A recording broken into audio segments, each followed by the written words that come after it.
Just about everyone in the Western world probably has at least a passing familiarity with the Ten Commandments, Christianity's troubleshooting guide for life's many moral gray areas. And these rules certainly cover a lot of ground, reminding believers of God's most important rules. Stuff like quit killing each other and stop worshiping jackals. In other areas, though, they come up a little short in terms of divine guidance. The commandments give no guidance to Christians on what to eat, for example, or what clothes are acceptable, or even whether or not God is disappointed in you for going to Hot Topic and getting a belly button ring without talking to your mom first. For that, you've got to turn to the book of Leviticus.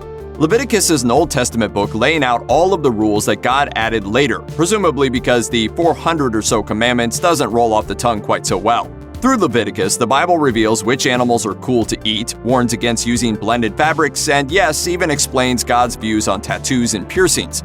In Leviticus 19:28, God says, "You shall not make any cutting in your flesh for the dead, nor print any marks upon you."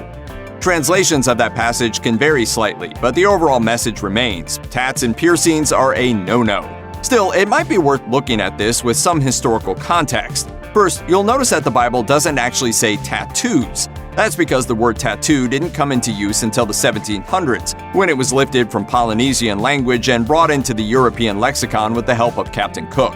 The only translation of the Bible to contain the word tattoo is the New International Version published in 1978, where the publishers interpret the same verse from Leviticus as saying, "Do not cut your bodies for the dead or put tattoo marks on yourselves."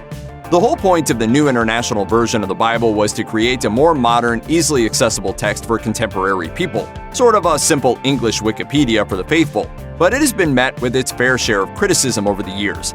Conversely, you also get Ezekiel 16:12, in which God says, "I put a ring on your nose, earrings on your ears, and a beautiful crown on your head."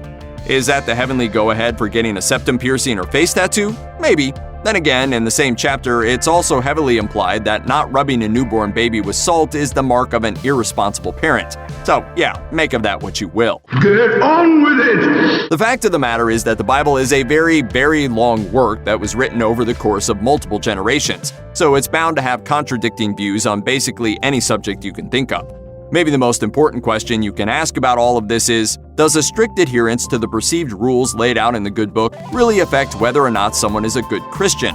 Hell, even one of Christianity's head honchos is willing to offer a little leeway on this. In March 2018, Pope Francis told a group of folks considering priesthood that tattoos were nothing to be scared of, and that, in his words, they signify membership in a community. And that doesn't sound too bad, does it? And if you're still worried that your sorority ink is jeopardizing the well-being of your immortal soul, think on this. There's practically zero chance that you're living up to all of the rules spelled out in the Bible anyway. Other sins listed in the good book include eating bacon, getting a bowl cut, growing more than one kind of plant in a field, and watching Long Island media.